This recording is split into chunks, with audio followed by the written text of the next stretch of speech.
the Caffeinated Thoughts podcast. Hi, this is Shane Vander Hart. Welcome back to another episode. For this episode, I spoke with Bill Schafer. He's a Army vet, a former Army officer who is now running for Congress in Iowa's 3rd Congressional District. Without further ado, here's my conversation with Bill Schafer. Well, Bill, welcome to the Caffeinated Thoughts podcast. Shane, it's a pleasure to be back on Caffeinated Thoughts again. I am looking forward to our discussion. Great. So a question I ask anybody that's running for office, regardless whether they're running for a city seat, city council position, or on up to when I've interviewed presidential candidates, I always like to know why a person wants to run for office, because it seems to those of us who look at what candidates have to go through, it's like you got to be. It seems a little crazy that somebody want to voluntarily, do this to themselves. Well, I agree with that completely. I think it is a little crazy, and I think most of my family and friends, although they're not surprised I'm doing this, think it's crazy. And I think the best way for me to tell you why I'm doing this is by starting to say this. I'm really not interested in a political career. I'm really not interested in living in Washington, D.C. again. I'm just willing to do it, just like I was willing to go to combat as a soldier for 30 years. And the reason that I'm running is because I found myself last year complaining about the politics, complaining about what I see as a leftward shift in the country, a almost 100-year compromise to the left in our political arena, which has resulted in a push away from the constitutional federal republic we're supposed to have. And as I consider myself to be a problem solver, I looked in the mirror one day and said, you need to stop complaining and you need to do something about this. And so I quit what I was doing, with permission of my wife, of course, and started running for office. And that's my purpose, is I want to do something about what I and many Americans have been complaining about for years. Okay. So you are, just tell us a little bit about your background. What have you done up until this point in time? Just because I'm sure a lot of our listeners, are not aware of who you are or your qualifications. Yeah. So my career is all Army. I enlisted in the United States Army Reserves in 1981, while I was also attending reserve officers training in college, and I was pursuing my undergraduate degree. And that was all in the infantry. And then I was commissioned as an officer in the United States Army and brought on active duty. And I spent 30 years on active duty, retiring as a colonel in 2014. And when you look at that career in terms of credentials, somebody said to me the other day via Facebook, they said to one of my supporters, veteran doesn't give you the right to an office seat. I 100% agree with that. Nobody has a right to a seat. Right. I have the responsibility to lay out for the people of this district, Iowa's District 3, what my background is and what those credentials are. And my credentials are Army. And so if you see that as the experience that you would trust in office, then I would appreciate you considering my candidacy. And so as I'll just talk the latter part of my career as a senior officer, as a colonel, I commanded at the brigade level, which means I had, upwards of 2,000 people working for me and had the responsibilities for the health, for the welfare, the finances, everything to do with that organization. And we provided training to 10 or 15,000 guardsmen and reservists who were deploying overseas. In addition to that, I spent 2 years in the Pentagon working what's called the Joint Requirements Oversight Council. And what I did was provided training briefings to the Vice Chiefs of Staff for all four services, Army services. Mm-hmm. I'm sorry, for all four services, Air Force, Marines, Navy, and Army, and laid out the groundwork for making real-time adjustments in what was the forecasted plan and how we would adjust monies in order to initiate new good ideas. In addition, I was a operations officer and a chief of staff for a 3-star general, and that was here in Iowa, and that's what brought me to Iowa. Okay, because you're Rock Island Arsenal, weren't you? Was that? That was. Yeah, so the Army brought me to Rock Island Arsenal, which is actually an Illinois address. I just chose to live in Illinois. Okay. I just chose to live in Iowa. Sure. And was working at the Arsenal. So I know you've probably been asked this, and I would be remiss if I didn't ask you. There was an open seat, Iowa, 2nd Congressional District. Why did you choose to run in, move to the 3rd Congressional District rather than run in the 2nd District? Yeah, that's a fair question, and I can understand why some Iowans would wonder about that. And really, it boils down to this: I spent my entire life in the Army. My father was in the Army. We moved around for my entire life growing up. I got 4 siblings. The 5 of us were born in 5 different states. I have 3 children. They were born in 3 different states. So you got the idea of the military family. Right. So I was brought to the Quad Cities. My wife and I, when we retired, I was hired by the Army to work for the Army as a civilian for a few more years. So I was working. And then my wife and I decided that we were going to stay in Iowa and retire to Iowa. And that's where we were going to live, with our family being spread out from Maryland to Tucson, Arizona. Right. And so, we started looking at across Iowa, and then some very dear friends of ours had moved over to this side of the state, which caused us to look down here. And we decided that we were going to retire over in this side of the state a long time ago, a couple of years ago, 2-3 years ago. Okay. So you pointed out that seat was open, and I appreciate you pointing that out, because you could argue it would have been easier for me to do some things there. But my wife and I's plan was always to move over here, and it made sense to me for us to move over here and execute this path. Okay, so you ultimately moved to retire here, you didn't move to run here. That's correct. Okay, just good. Just wanted to clear that up, because I know if I didn't ask you, people would probably be giving me some pushback on that. So, I appreciate that clarity, because that is an absolute fact. Okay. I haven't had a chance to ask other candidates, because I haven't had many candidate interviews since this whole COVID-19 pandemic has come through. But what are your thoughts about the federal and the state response, as well as thoughts looking in the future if we end up having another pandemic down the road? Because it seems like they're happening a little more frequently. So I just want to pick your brain. What were your thoughts about the shutdowns and the government response and all that? I'm very concerned about the responses. Clearly, wherever the COVID came from, clearly there is a virus out there that's causing problems for folks. But I hold very strongly that the government does not have the authority, the constitutional authority, to lock people down or shut businesses down. I would have preferred that we stayed in the guidance arena at the government level, both the federal and the state level, and issued guidance, and then allowed folks to execute the guidance. And I got to believe, and our governor said it a couple times, I got to believe that Iowans will do the right thing. And I thought that we started out pretty strong in Iowa with the governor's response. But there's a point within the last probably 3 or 4 weeks where even here guidance has turned into enforceable guidance. And I got to wonder how much is guidance when it's enforceable.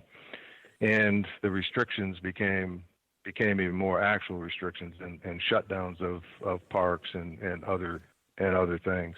Mm-hmm. In my own life, I've got elderly parents, and I don't want them taking the risk because they are in that at-risk category.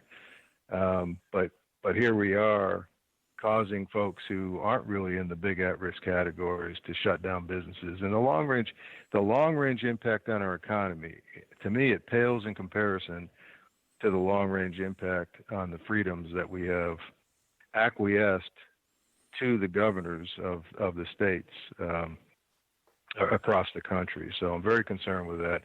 I really think that it's time to continue the opening up the economy and not allow this country to move into a economic situation that might not be recoverable. Okay. As far as how do you think the federal government could better prepare for future pandemics? Because it seems like we were kind of caught unaware.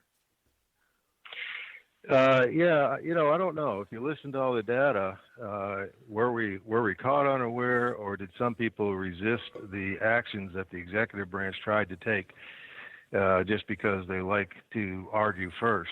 And I think it's reasonable to suggest that there were some things we have learned, but what did we know as governors and the federal government and the president and the legislators know over the last 10 years that would indicate that they had the information that would have allowed them to prepare better? Now, going forward, I think we've learned a lot here, so there should be preparations made to secure or make a pandemic more secure in the future. But I got to talk about the way you asked the question, because that's the way I think a lot of Americans look at all of these problems. They automatically look at what the federal government's response is, and was the federal government prepared? And I think if you look at the data, there's clearly that some states were not prepared, and I don't think Iowa was one of them. But it's clear that some states weren't prepared. So, what is the balance between the responsibility of the federal government and the state government? And in my view, the federal government would start with the responsibility to secure Americans from visitors, from foreigners. And then the state governors should have the responsibility to be the front line on the resources required to handle a surge of medical issues. And then there's probably a list of a lot of other things, and there's probably some overlap between the federal government and the state government on resources as well. Right. Right. I was just thinking of things like, our national PP or personal protective equipment stockpile had been depleted. That I'm not blaming President Trump for that. Well, at least not entirely. I think. Yeah. Yeah, because I think I think it's a fair question, but Yeah. How many states? Again, just ask. I think we just need to ask both questions. What was the stockpiles available in the states? Right. Surely we don't think the federal government should have a stockpile to fill in every state requirement. No. They should have a stockpile that would allow them to replenish the usage of these stockpiles within the states. I think Right. it's a similar thought process in the Army when we're making a plan and we set aside reserve resources, whether it's equipment or people. Those reserve resources are never to be put forward and given to every unit, every smaller unit out in front of you. They're there to provide replacements for the unit that gets the hardest hit. Okay. And replenish the supply. So it's a strategic way of thinking at something. Yeah, I think federal response mainly when it comes to stockpiles, whether it's PPE or ventilators or anything that FEMA might have, would be, definitely look at the hot spots first and see whether they can help out there, because obviously New York City needed more help than Iowa did. Sure, and they needed it faster, and that's really my point. If you're waiting for the federal government to deliver the immediate response in your state, I think you're already behind. And Iowa was not, and I'm very proud of that. Right. So, this issue, this pandemic's bringing up other issues, like, for instance, we're already at a huge, our national debt is huge, and we're just adding to it. How do you think Congress should address the national debt going forward? Because it seems like nobody, Republican or Democrats, really doing anything to address it. Oh, I absolutely agree. And so you probably know, and many Iowans know, that I've talked about balancing the budget as part of my platform, and I think it's extraordinarily important. And I've gotten pushback from that. I've gotten pushback from some aspects of the party on it. And different folks say, well, that's too hard. You'll never get anybody to agree. Well, we got to stop thinking that way. We the people have to elect folks who are willing to do hard and not give up because something is too hard or it'll take too long. So that whole little speech was designed to set up my answer. And here, Shane, here's the answer. We have got to create an appetite in Washington, D.C. with our elected officials, representatives and senators, to create a balanced budget that's based on the Constitution. And so you prioritize the things the federal government is supposed to do, supposed to be involved in based on the Constitution, and clearly you fund the Department of Defense, you fund the Department of State, you fund the Justice Department. And there's probably some others we can debate where the list ends, but at some point, with this new lesson learned and lessons learned from the last 10 or so years of disaster responses, disaster relief, then you create you fund an emergency pot that is based on a forecast of predictable stuff like the number of fires we have, the number of hurricanes we have, and now the potential for a federal level response to a health issue, and that has to get funded. And then at some point, our elected representatives have to have the ability to say, we have used all of the available funds based on forecasted revenues, and therefore these other programs don't get funded. And Shane, I would suggest to you, if we do that, we're going to find that most of the programs that would fall below that line, mm-hmm. they don't belong at the federal government anyway. And so that's another part of what I want to do, is convince folks to move us back toward the constitutional federal republic that we're supposed to be, and get the federal government out of our daily lives as much as we can, and bring those problems back to where we have an easier time getting a hold of the state level folks that we've elected mm-hmm. to solve those problems.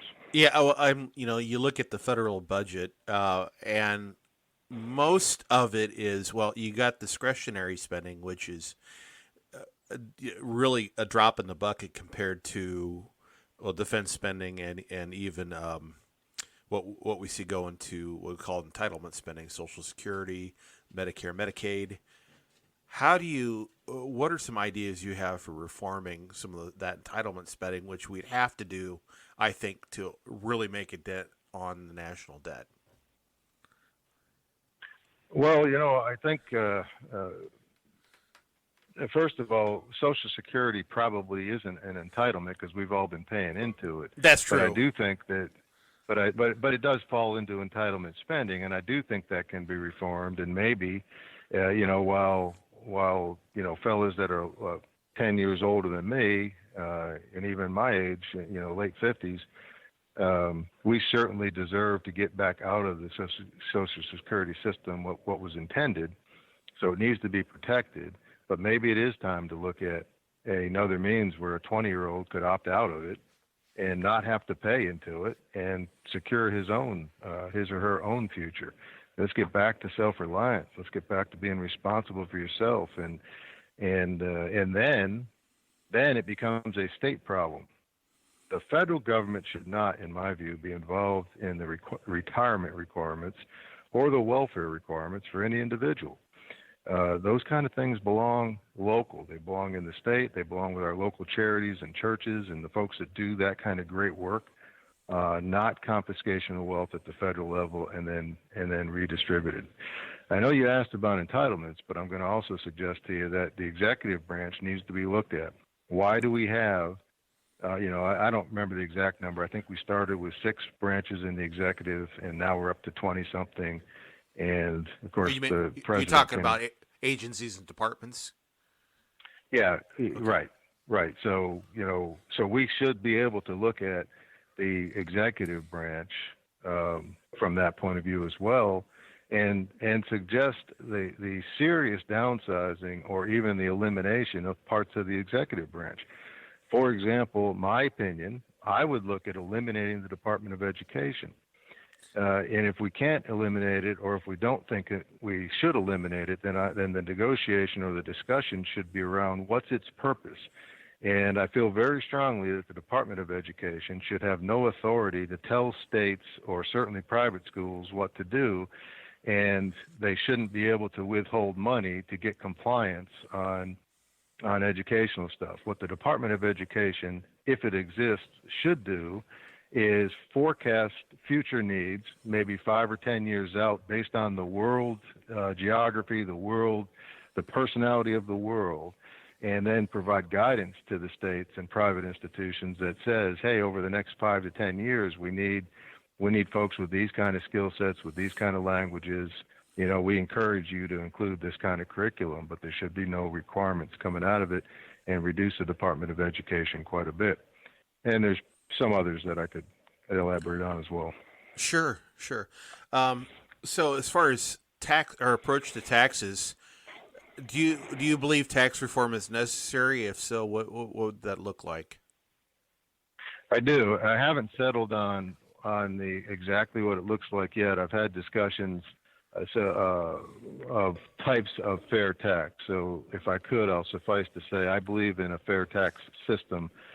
And what that means to me is, regardless of where you get your income, you should be paying into the federal government a certain amount. And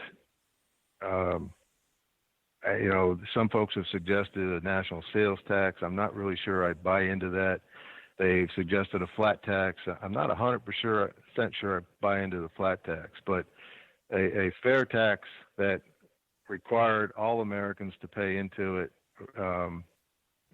Again, even if you're getting a welfare check, to be quite frank with you, so that you can see your investment back in the country as an individual. And then, potentially there would be more than one flat tax bracket, maybe, would be the right way to go. Okay. But if you reduced it to a flat tax, then it would be more predictable for individuals as well. So that you wouldn't be guessing how much their end of the year tax burden is going to be. Right.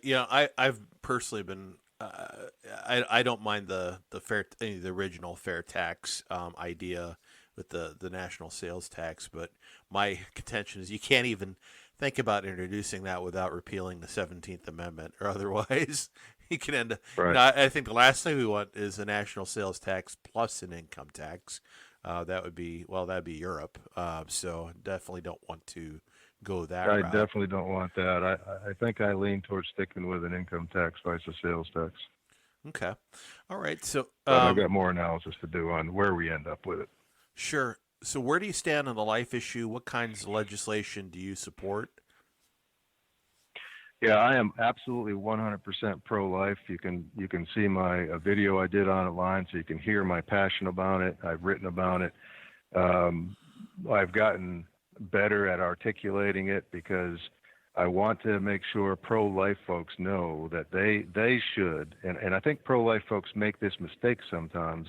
They make it sound like we're not compassionate for the mother. Mm-hmm. The mother in a trauma situation comes to mind.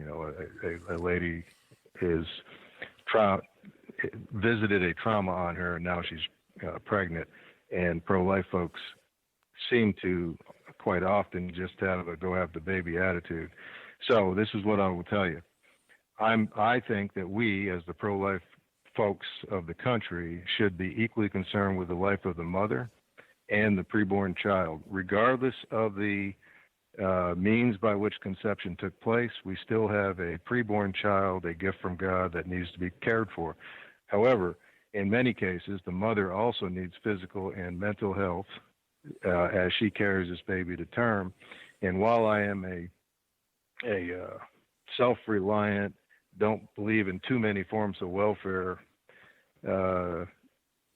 this is a case where we as a nation need to, at the federal level, protect the life of the preborn.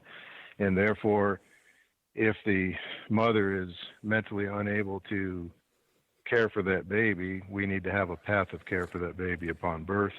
And so I would support legislation that, preferably recognize life at conception, but recognizing the difficulty of that at the federal level, I would accept legislation up to the heartbeat.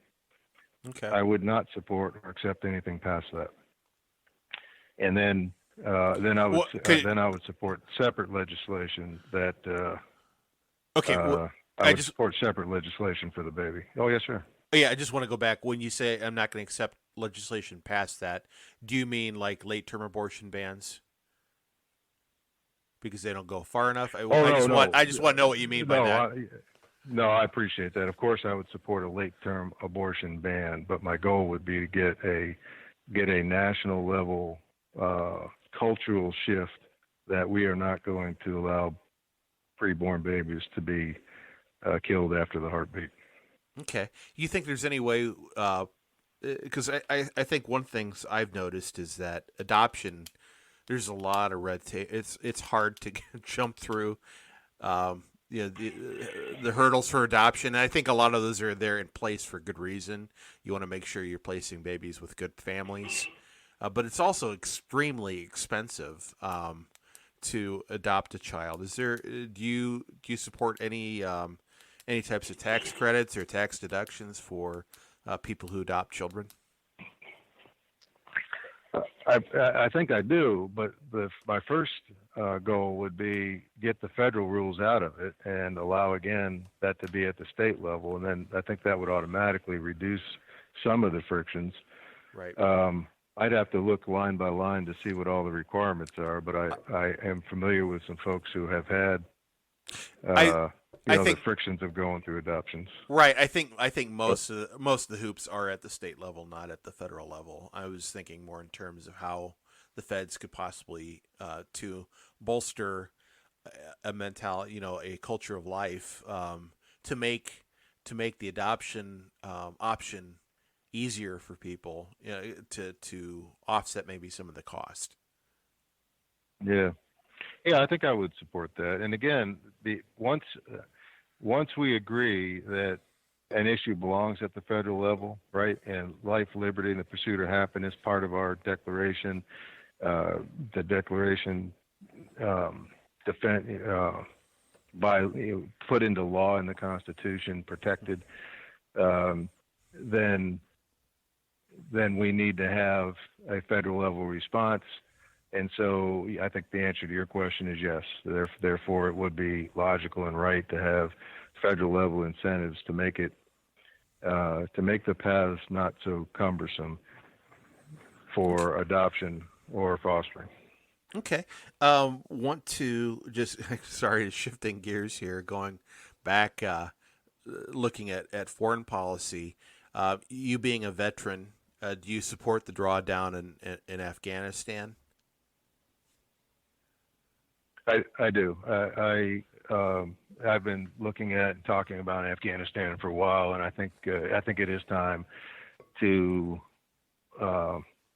get our military presence out of Afghanistan.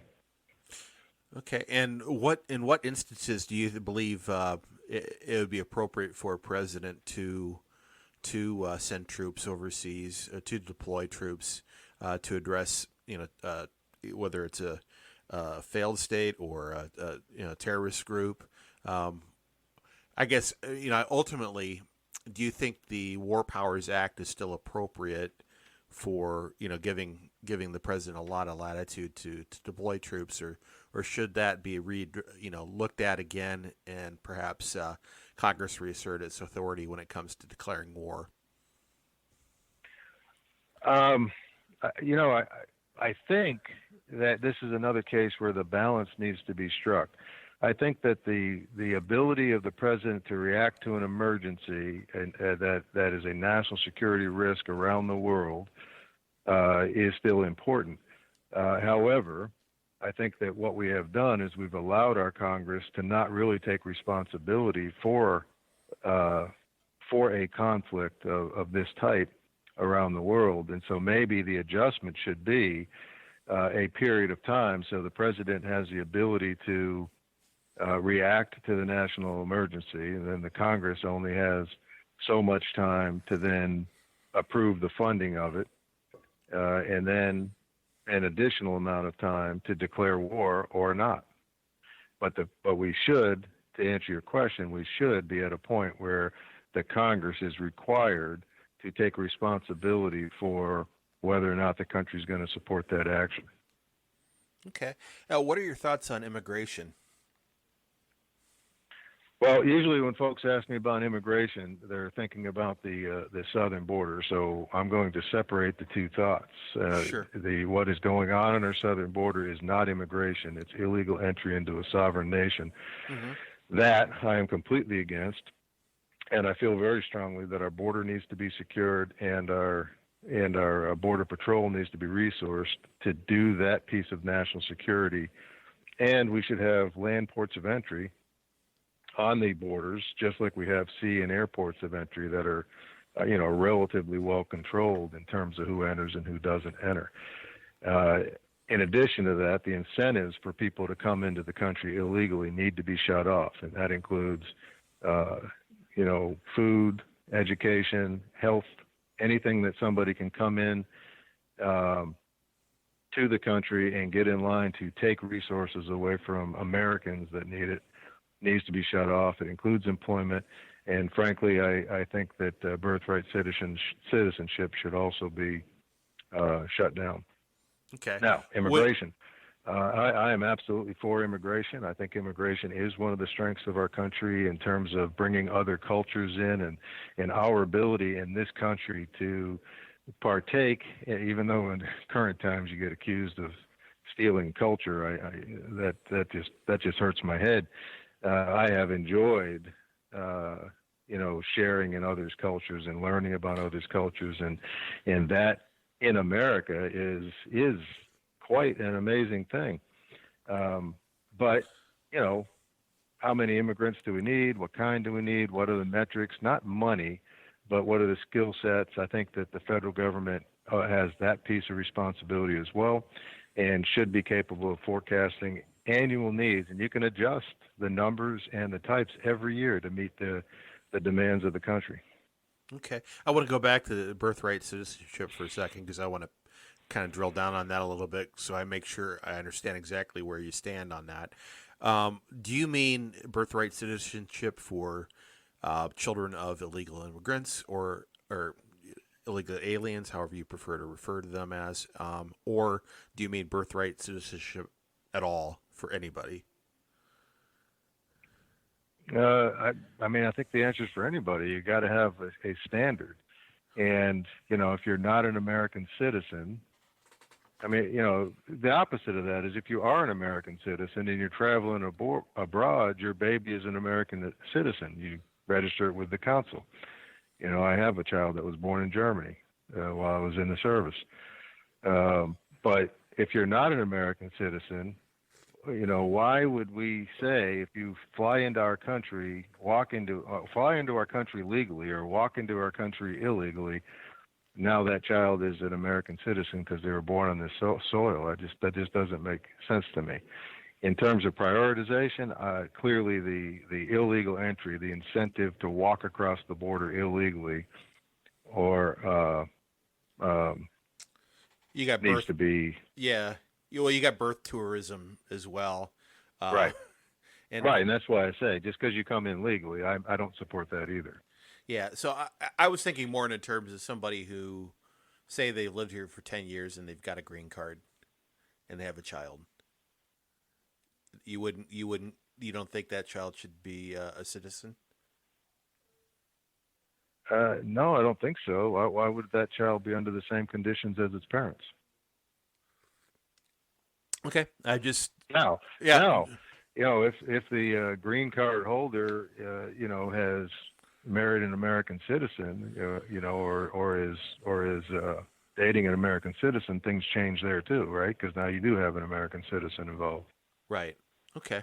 I just wanted to clarify. I want to make sure exactly where you stood. So, I just want to wrap up. Ask you two things. One, What are your thoughts on how the United States should proceed with China, especially in light of COVID-19 and some of them not being forthright about their numbers, as well as the likelihood that this virus came out of one of their labs, not created there, but was stored there and somehow got escaped from the lab.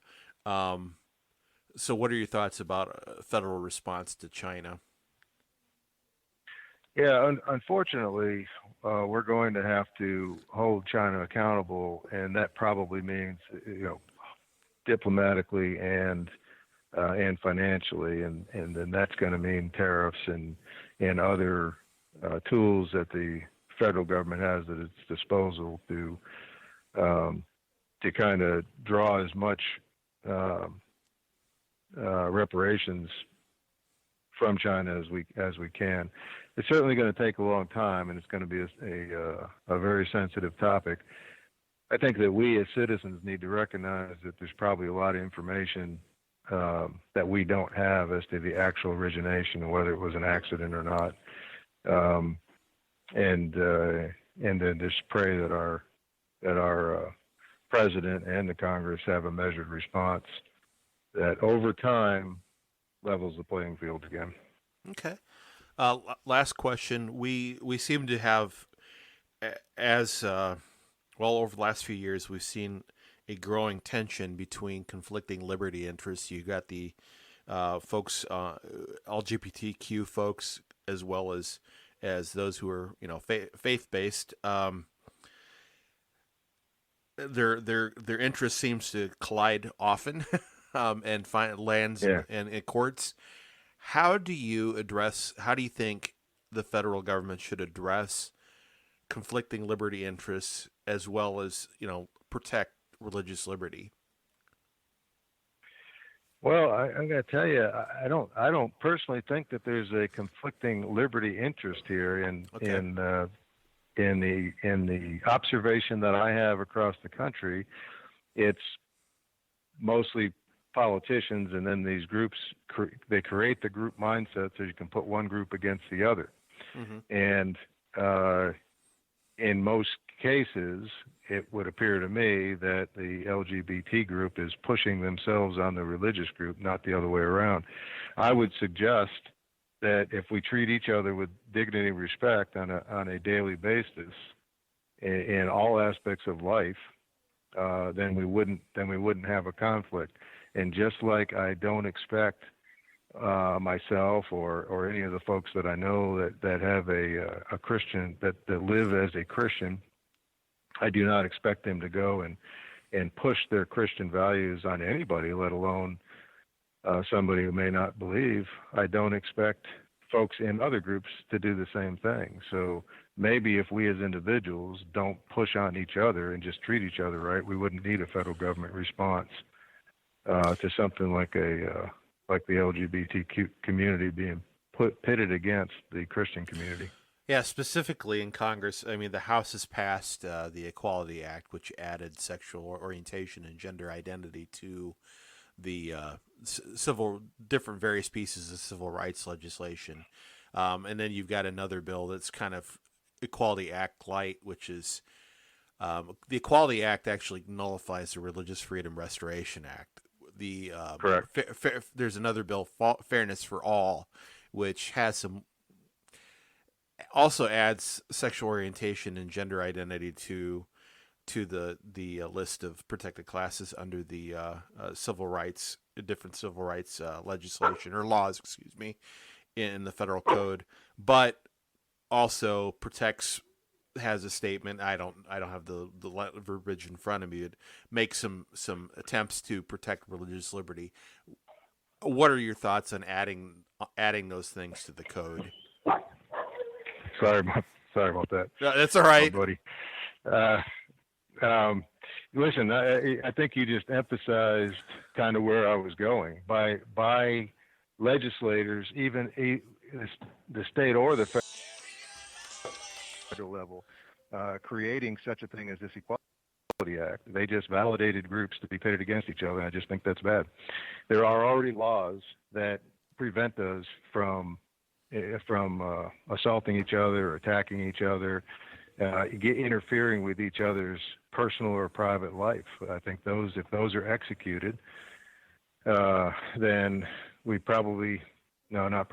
do not need additional laws that create groups. I don't have a better way to say it. We just don't need additional groups of Americans that can be pitted against each other.